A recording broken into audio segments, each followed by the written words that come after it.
Selamat sore teman-teman semua, perkenalkan nama saya Anang Nugroho dengan NIM 2515030030 dari Prodi Farmasi Fakultas Kedokteran dan Kedokteran Hewan Universitas Nusa Cendana.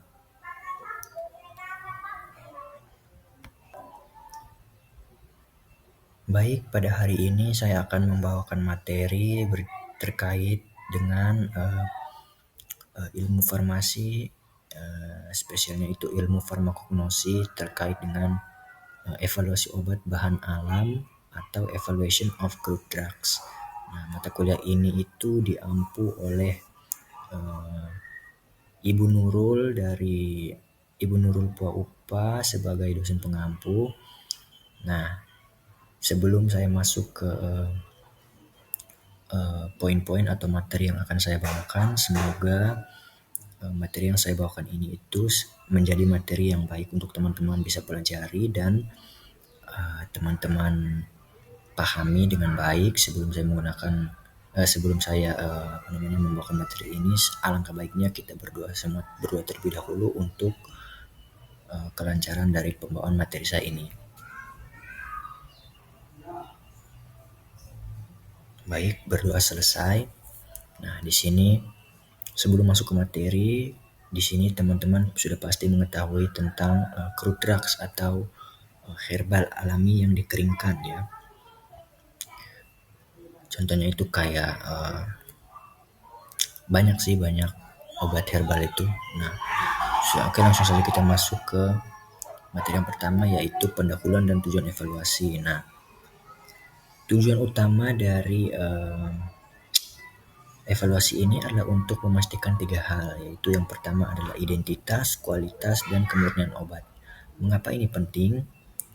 Karena tanaman memiliki variasi biokimia yang dipengaruhi oleh lingkungan, cara penyimpanan, serta untuk menghindari adanya pemalsuan atau substitusi bahan di pasar.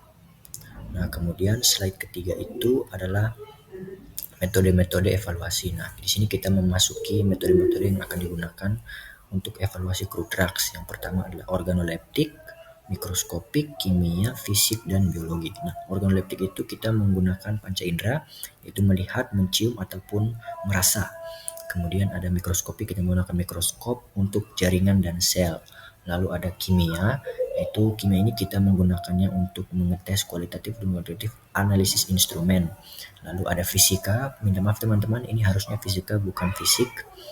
Jadi di fisika ini kita menggunakan metodologi untuk menentukan konstanta fisik dalam kurung itu seperti titik lele, kelarutan, dan lain-lain. Kemudian yang terakhir adalah tes biologi, yaitu menggunakan aktivitas farmakologis dan toksisitas. Baik, kita masuk yang pertama adalah evaluasi organoleptik. Jadi evaluasi organoleptik ini adalah studi menggunakan organ indera kita. Kita melihat, mencium, ataupun merasakan teksturnya. Sebagai contoh, kita tahu kalau jahe itu rasanya sepat ya, seperti ada pedis-pedisnya, seperti itu ya. Kemudian kita menggunakan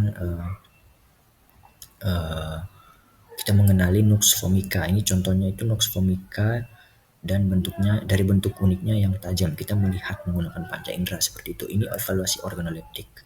Kemudian selanjutnya adalah evaluasi mikroskopik. Apa itu evaluasi mikroskopik? Nah, di sini kita mengevaluasi obat yang sudah berbentuk bubuk menggunakan mikroskop. Jadi kita melihat susunan sel atau zat warna. Misalnya larutan iodium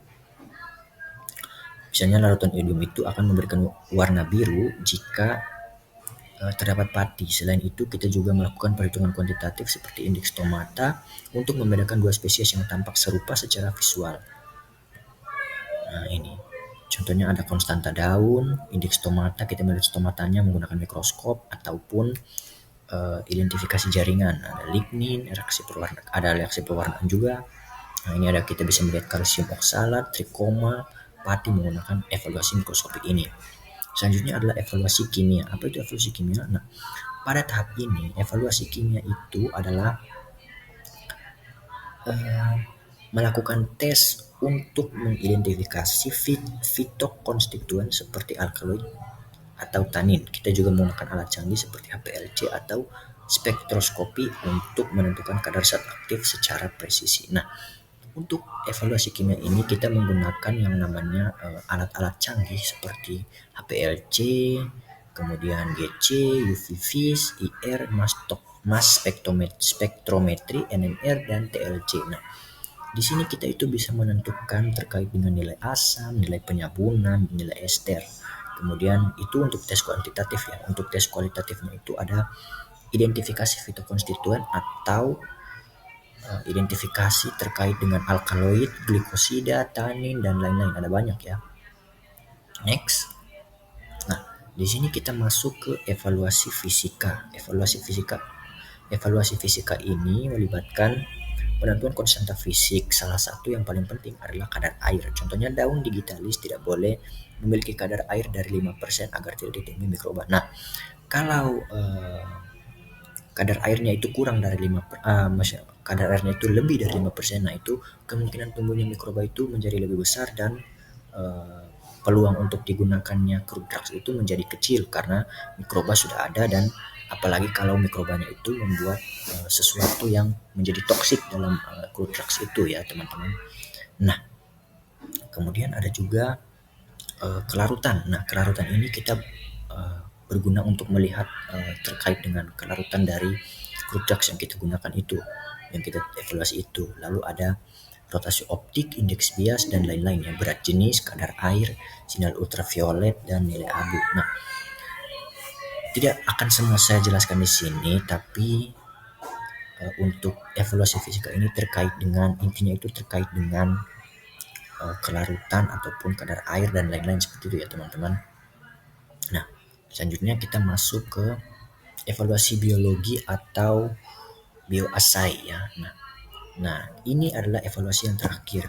Nah, jika metode kimia tidak bisa mengukur efektivitas obat, kita menggunakan evaluasi biologi ini ya.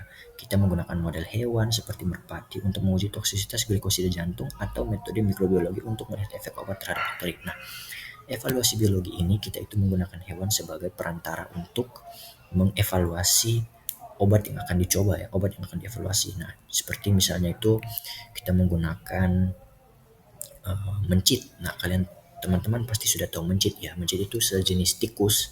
Kemudian kita menggunakannya itu sebagai tes vaksin. Nah, kita akan melihat reaksi dari mencit tersebut.